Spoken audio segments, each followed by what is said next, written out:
Siempre me da gusto que sea jueves y poder saludar al diputado federal Fernando Manzanilla, vicecoordinador del Partido Encuentro Social en la Cámara de Diputados. Y ahora los diputados federales han tenido jornadas verdaderamente intensas. El día de hoy terminaron, creo que esta mañana, de madrugada, todavía estaban trabajando. Fer, muy buenas tardes, muchísimas gracias. Y hoy te quisiera preguntar de un tema que empieza apenas, pero puede ser delicado, que es la temporada de frío. Este otoño está más frío de lo que hubiéramos calculado en un principio. Muy buenas tardes y muchísimas gracias, tocayo. Gracias, tocayo, gracias a ti. Efectivamente, muy buenas tardes a ti y a tu auditorio. Pues ya sabemos que hemos estado teniendo, tocayo, fríos importantes y hemos estado ya resintiendo pues los estragos de estas bajas temperaturas. Se vienen reportando en distintos lugares del estado temperaturas bajo cero y heladas en varias regiones del estado, que fueron producto de lo que se llamó el Frente Frío número 4. Este Frente Frío fue una masa de aire polar, pero apenas es la primera llamada de atención de lo que nos va a venir en los siguientes meses. Se tiene estimado que de aquí a febrero vamos a tener alrededor de 54 frentes fríos.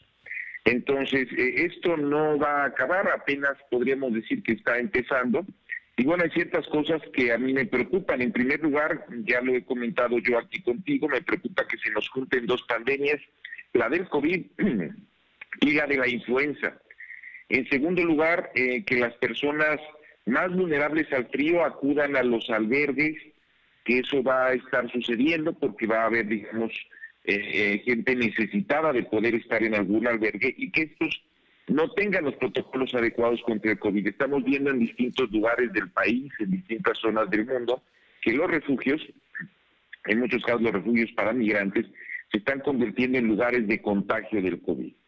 Y en tercer lugar, que no se cuente con los apoyos necesarios y suficientemente rápidos para los agricultores, porque muchos agricultores van a estar perdiendo sus cosechas a raíz de todo este asunto de las heladas. Por estas razones, presentamos en esta semana allá en la Cámara de Diputados un punto de acuerdo donde planteamos tres cosas, tocayo. En primer lugar, estamos exhortando a la Secretaría de Salud Federal y a las secretarías estatales a que la vacuna, que se priorice la aplicación de la vacuna contra la influenza en los municipios catalogados como de mayor vulnerabilidad por las bajas temperaturas y la alta incidencia en COVID. Es decir, que empecemos por las zonas que tienen más riesgo.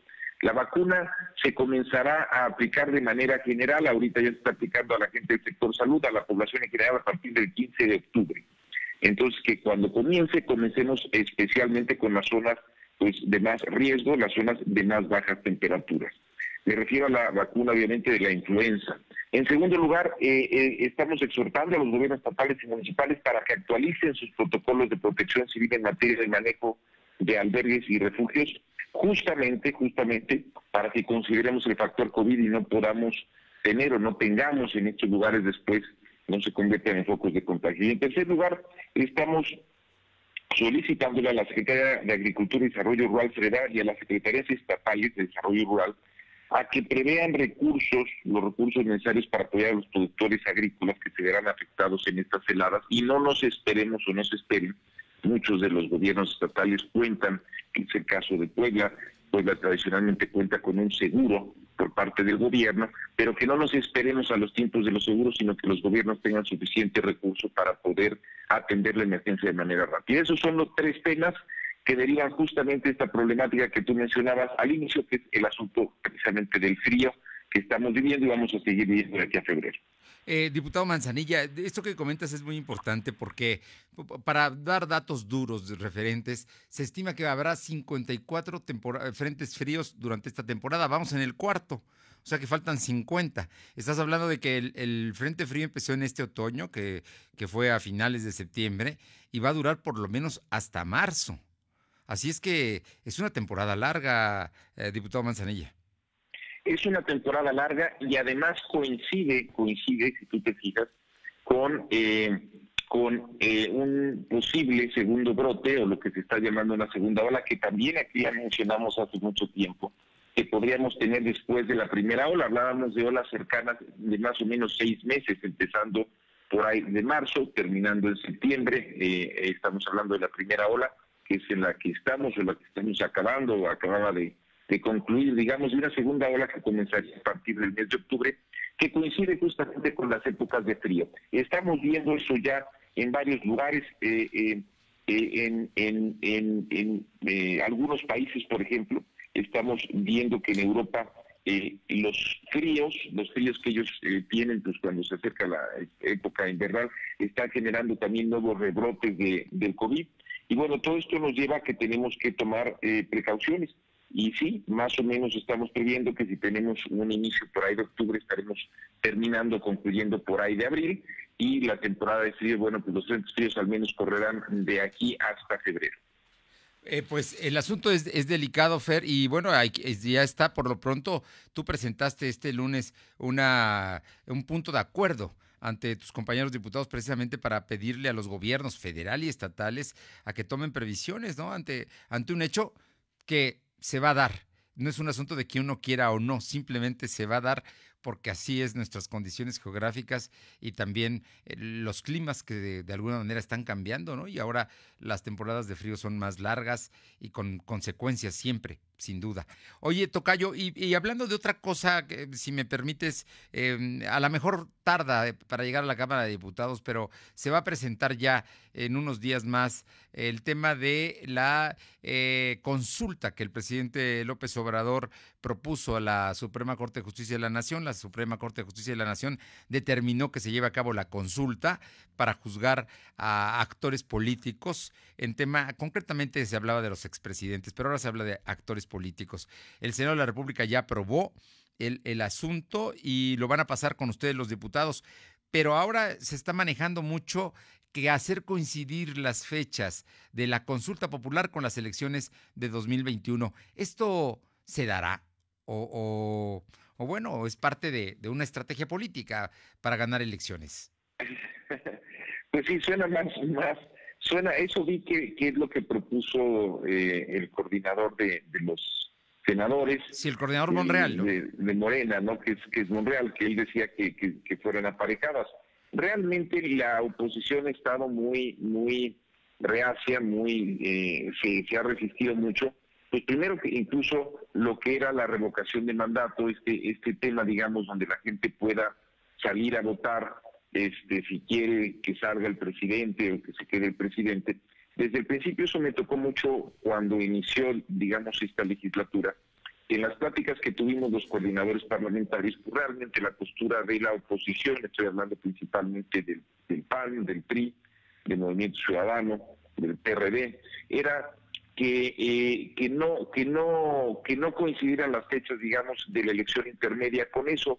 Y era entendible porque pues era como un refrendo, digamos, al presidente, y ellos decían que les iba pues a contaminar el proceso electoral en contra, claro, a los partidos de oposición. Yo siento que esto es un poquito lo mismo. Mira, el asunto de que pueda haber juicios, creo que también se ha sensacionalizado un poco. No es que se vaya a poner a juicio a todos los expresidentes, sino simplemente es como una pregunta de si los expresidentes, si es que se llega a identificar alguna cuestión ilegal que hayan cometido y demás, que puedan ser juzgados como cualquier otro mexicano, ¿no? Claro. Y yo creo que ese es el espíritu. Incluso vi que Santiago Nieto salió a comentar pues que varios de los delitos que se pudieran haber cometido simplemente habían prescrito por el tiempo que ha pasado y que solamente pues entiendo que solamente los dos últimos expresidentes estarían todavía en términos de ley para algún delito si es que se encontrara. Pero primero, creo que tenemos que tener en cuenta que no es que se les vaya a juzgar, sino simplemente es una consulta para que si se encontraran elementos y demás, y la gente está de acuerdo que se les sometiera a alguna persona, algún expresidente, digamos, o actor político, en fin, lo que fuese, se les sometiera, digamos, a un proceso judicial. Y segundo, ¿cuándo se haría esa pregunta? Pues yo creo que la oposición se va a resistir justamente para que no se politice, ¿no? Para que la elección del 21 no tenga un poquito ese asunto que, pues desde el punto de vista de la oposición, ayudaría a Morena y a sus partidos aliados. Pues vamos a ver, ¿no? Ese reto está ahí por delante y sin duda va a ser importante lo que suceda, ¿no, tocayo? Por lo pronto, ahí está el asunto. Y ya nada más para terminar, yo recuerdo, y aquí desde hace meses tú has insistido en el uso del cubrebocas. Me parece que además ha sido una forma y te conozco, eres una persona congruente, lo utilizas. Te lo digo porque ayer un compañero tuyo, legislador poblano, senador de la República, el senador Armenta, dio hoy positivo a COVID, pero ayer estuvo sin cubrebocas en el pleno, en la sesión, subiendo, bajando, en reuniones, y bueno, pues mira nada más lo que es la vida, ¿no?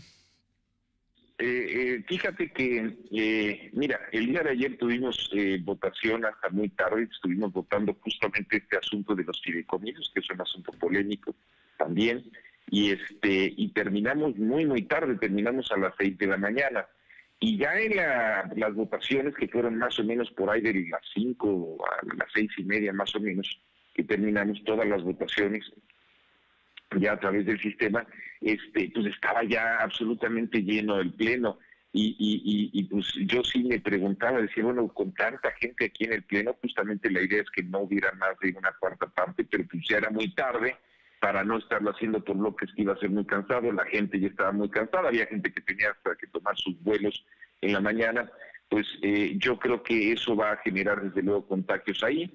El tema del senador Armenta, pues yo vi alguna nota hoy en la mañana, pues siempre hay que desear que todos los mexicanos, mexicanas, y desde luego poblanos y poblanas que lleguen a caer con el virus puedan recuperarse rápidamente. Espero que así sea. Pero bueno, todos estos son recordatorios de que tenemos que ser extra cuidadosos. Esto no va a acabar, y también lo hemos dicho acá, hasta que tengamos una cura y una vacuna, y todavía pues estamos relativamente lejos de eso. Mientras eso no suceda, vamos a vivir una realidad con esta segunda ola, y bueno, pues así hasta el próximo año. Esperemos que el próximo año, en algún momento del año, tengamos una vacuna que se pueda aplicar. Mientras tanto, ¿qué nos queda? Pues nos queda cuidarnos, que es cuidarnos, sana distancia, cubrebocas, higiene. Son las tres herramientas que tenemos nosotros para podernos defender de este virus, que pues ahí está y no va a desaparecer. A cuidarnos entonces. Fernando Manzanilla, vicecoordinador de Encuentro Social en la Cámara de Diputados. Como siempre, un gusto saludarte y poder platicar contigo de estos temas que son interesantes y que a los legisladores a veces pareciera que no, pero los involucra, porque también son ciudadanos como nosotros, nada más que electos y con una responsabilidad extraordinaria. Muchísimas gracias. Efectivamente, tocayo. Muchas gracias a ti igualmente. Muy buenas tardes. Gracias.